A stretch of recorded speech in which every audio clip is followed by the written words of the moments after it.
Bonjour à tous, merci de nous faire confiance sur New World TV et surtout sur New World Info. C'est l'heure des décryptages, nous recevons Mamadou Diouf. Nous allons parler de la Côte d'Ivoire. Soro Guillaume esquive des tentatives de réconciliation en cours dans son pays. Mamadou Diouf, bonjour.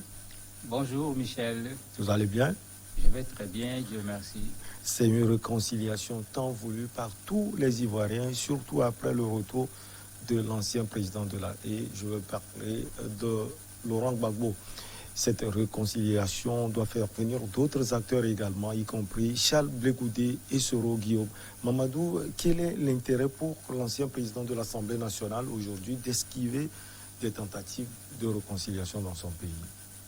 Je ne saurais répondre précisément à la question parce que personnellement, je n'y vois pas d'intérêt. Maintenant, dans quelle stratégie il se trouve, c'est peut-être ça la grosse équation. Une chose est claire en Côte d'Ivoire aujourd'hui, le train de la réconciliation va bientôt prendre son départ. Parce qu'il ne faut pas que les gens se trompent. Pendant qu'on a l'impression que rien ne se fait, dans les coulisses, tout est en train d'être fait parce que pour que le président Ouattara rencontre Didier et autres, ce n'est pas deux personnes qui vont de but en blanc venir se rencontrer. Oui. Il y a tout un travail qui est fait pour aplanir les difficultés, pour que chacun puisse avoir, j'allais dire, à la sortie, une situation gagnant-gagnant. Certainement, ça doit être la même chose avec Soro Guillaume. Éventuellement, ce qu'on lui propose dans le cadre de la réconciliation, il trouve cela insuffisant.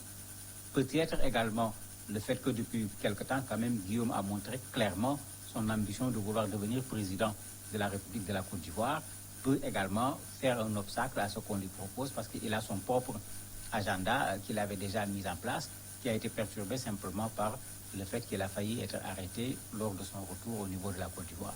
Mais il a intérêt à faire très attention parce que si le train démarre, il risque soit de courir derrière le train ou d'attendre le prochain train et je ne sais pas à quel moment le prochain train va prendre le départ.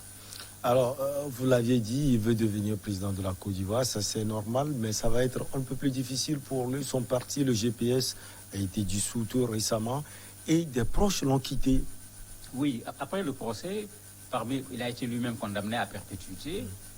La génération a été dissoute par la loi, donc officiellement la structure n'existe pas, bien qu'elle est là, elle fonctionne. Et depuis quelque temps, quand même, on remarque des défections parmi certains qui ont été ses proches. La dernière défection qui a créé du bruit même, c'est celle de quelqu'un qui a été condamné à l'occasion du même procès, mais lui, il a été condamné à 18 mois. Vous voulez parler d'Alain Lobognon? Tout à fait. Et il se trouve que lui, sa condamnation lui permettait de retrouver la liberté. Quand il est sorti, lui, il a voulu rentrer dans le train de la réconciliation en disant que c'est ce qu'il faut faire, c'est ce qui est bon pour la Côte d'Ivoire. Il est même allé plus loin en disant que Guillaume Soro est d'accord avec ce principe. Donc maintenant, en plus du fait qu'il y a des gens qui partent, il y a une certaine cacophonie qui commence à s'installer. Parce que le responsable de la communication de Guillaume Soro, M. Touré, a immédiatement démenti en disant que ce que M. Logognon a dit ne concerne que lui, ça ne concerne ni Guillaume Soro, ni la structure en tant que telle.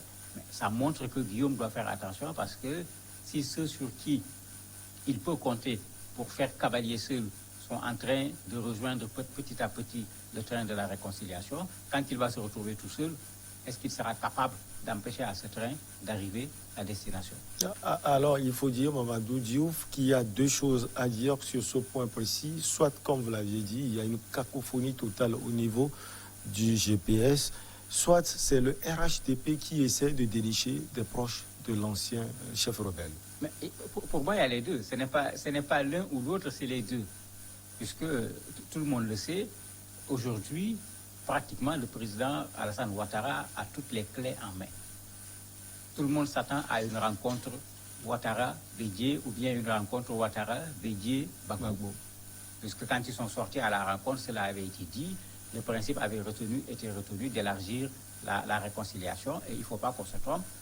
Ouattara-Gbagbo qui se retrouve, même s'il signait 1000 accords, ça n'a absolument rien à voir avec la réconciliation de la Côte d'Ivoire. Ouais.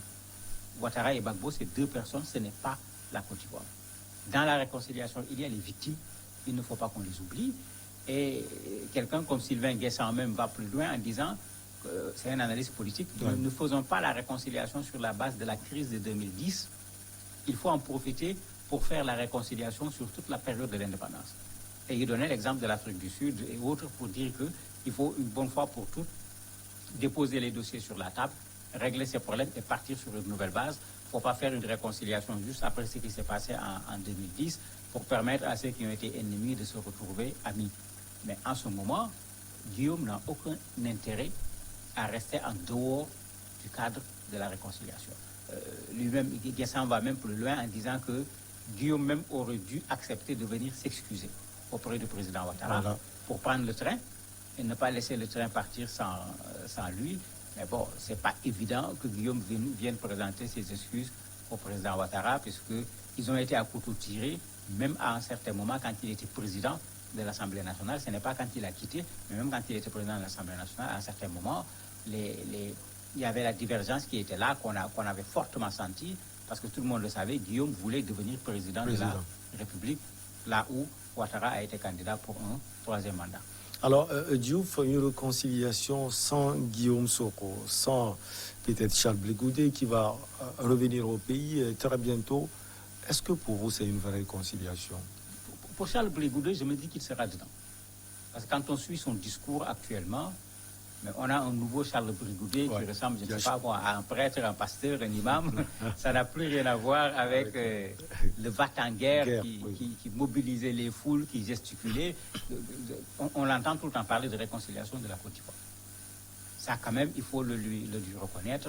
Il fait tout actuellement pour retourner en Côte d'Ivoire et on ne le voit pas poser des actes ou avoir un discours qui va dans le sens contraire de la réconciliation.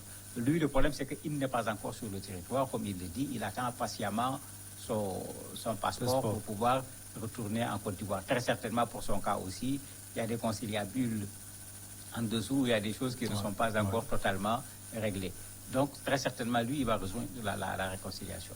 C'est Soro qui risque de ne pas y être, et ça peut poser problème. Soro, quand même, a un fief. Il y a une partie du nord, une partie du centre-est, où il a des gens. Est-ce que ces partis ne font pas partie intégrante de la Côte d'Ivoire? Il va être compliqué de dire qu'on va faire la réconciliation sans ces espaces. Alors que dans ces espaces, il y a eu plein de problèmes. C'est pourquoi ce que Guessant propose me semble être la meilleure solution. S'il faut aller vers la réconciliation, que les Ivoiriens s'asseyent une bonne fois pour toutes, pour résoudre les problèmes de la Côte d'Ivoire, de l'indépendance jusqu'à aujourd'hui. Et qu'on laisse les victimes, les parents des victimes, venir dire ce qu'ils veulent pour que ça ne soit pas des politiques qui demandent pardon et qui pardonnent alors qu'ils ne sont ni victimes ni parents de victimes. Ça ne sera pas une réconciliation nationale, ça va être une réconciliation de politiciens comme la Côte d'Ivoire en a connu plusieurs fois parce que ceux qui se battent aujourd'hui ont été alliés autrefois. Quand on voit un Soro qui est toujours égal à lui-même, vous pensez qu'il va changer à un certain moment? En tout cas, pour le moment, il reste combatif. Il reste combatif et cette posture peut s'expliquer parce qu'il est à l'étranger. Cette posture peut s'expliquer à cause de la condamnation qui fait que, bon, pratiquement, il ne peut plus être candidat, alors qu'on disait tout à l'heure que son ambition, c'était d'être président de la République. Quelqu'un qui est condamné à perpétuité, ça veut dire que, bon, si les choses se font exactement comme c'est dit, il passe le reste de sa vie en prison. Ne parlons pas en ce moment de candidature à quoi que ce soit en Côte d'Ivoire.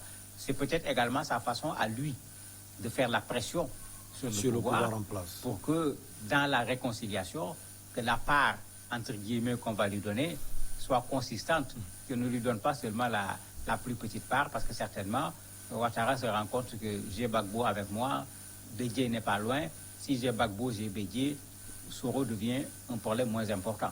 Alors qu'il y a quelques mois, c'était le contraire. Ouais. Il y avait un rapprochement Bédié, Soro, Gbagbo, Blé Goudé. On les a même, je me rappelle encore, ils ont organisé un énorme meeting au niveau du fief de Bédié. Ils l'ont fait également à Yamoussoukro. Bon, tout le monde se disait que voilà, c'est ça qui va s'opposer au président Ouattara. Mais aujourd'hui, on est en train de voir les choses la tendance, changer. Visiblement. Ben, c'est ça les politiques. Il ne faut pas se casser la tête. Hein. La politique, ce n'est pas la doctrine, ce n'est pas la déclaration de principe. La politique se fait en fonction du moment. Aujourd'hui, le moment en Côte d'Ivoire est à la réconciliation. Et en ce moment, il peut être dangereux pour Guillaume de refuser de se mettre dans ce moment de réconciliation. Alors, selon vous, quelle part il peut avoir, Soro Kibafori? Il y a plusieurs choses. Hein. On fera pour lui ce qu'on a fait pour Gbagbo. Gbagbo a été condamné à 20 ans de prison. Alors que tout le monde le voit aujourd'hui, installé chez lui. Bon, un prisonnier qui crée un parti politique, bon, ce n'est pas tous les jours que ça se voit. Ouais. Donc, il y a une certaine réhabilitation qu'il peut avoir. Le problème maintenant, c'est que dans cette réhabilitation, il veut quoi?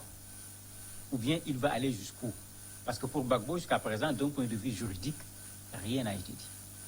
Gbagbo est en train de faire ses activités, de reconstruire son parti, mais il n'a pas été amnistié. Ce qui veut dire qu'à tout moment, la justice peut décider de dire mais le dossier était là, M. Gbagbo est là, on reprend le procès puisqu'il a été condamné à son absence, il va venir se défendre.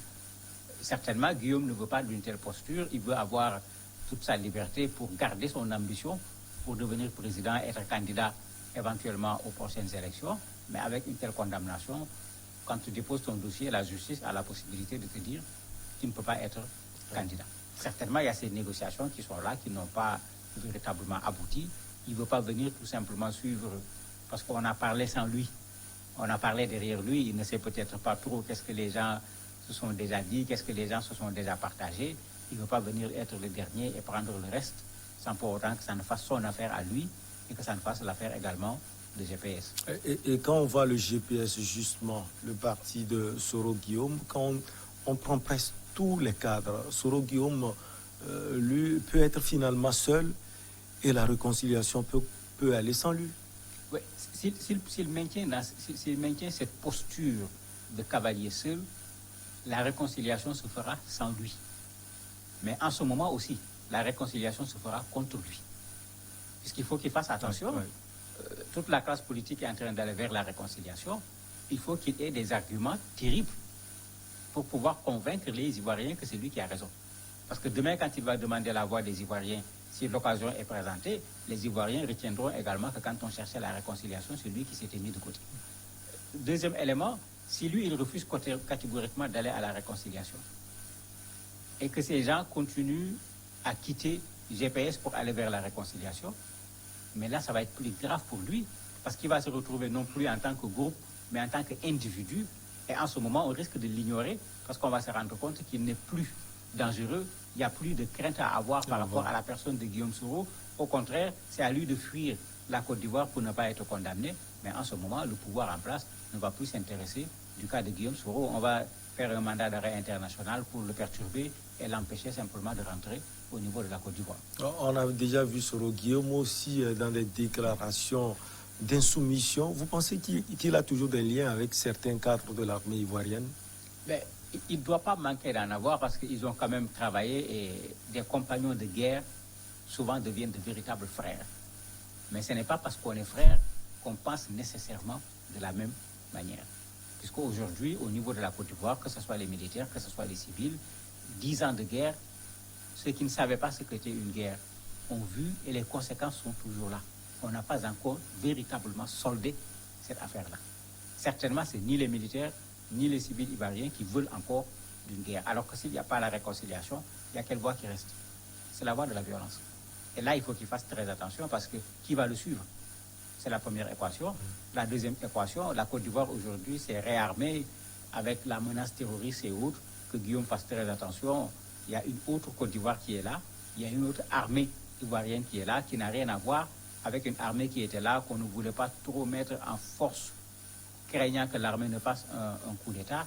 Il faut qu'il se rende compte que les donnes sont en train de changer. Il faut qu'il réajuste sa stratégie, sinon lui et sa stratégie, ils seront complètement out pour la Côte d'Ivoire de demain. Et si on le voit, pour terminer, dans le meilleur schéma, demander pardon au président Alassane Ouattara, vous pensez que ce dernier va accepter? Je me dis que le président Ouattara doit pouvoir quand même prendre de la hauteur. S'il a pu rencontrer le président Gbagbo, regardez quel est son conflit avec le président Gbagbo, regardez quel est son conflit avec Guillaume Soro, je crois que c'est incomparable. Non. C'est incomparable. Je crois que le même cheminement qui a abouti à la rencontre Gbagbo-Ouattara doit pouvoir aboutir à une autre rencontre Gbagbo-Guillaume Soro. Maintenant, il faut que tous les deux quand même acceptent de prendre de la hauteur et que personne ne veuille taper le point sur la poitrine pour dire c'est moi, en ce moment, il deviendra possible que les deux hommes se retrouvent. Parce que comme on le dit en politique, il ne faut jamais dire jamais. Merci beaucoup à vous, Mamadou Diouf. On va marquer la pause. On reçoit le journaliste sportif Henri Akodo, puisque aujourd'hui, c'est vendredi.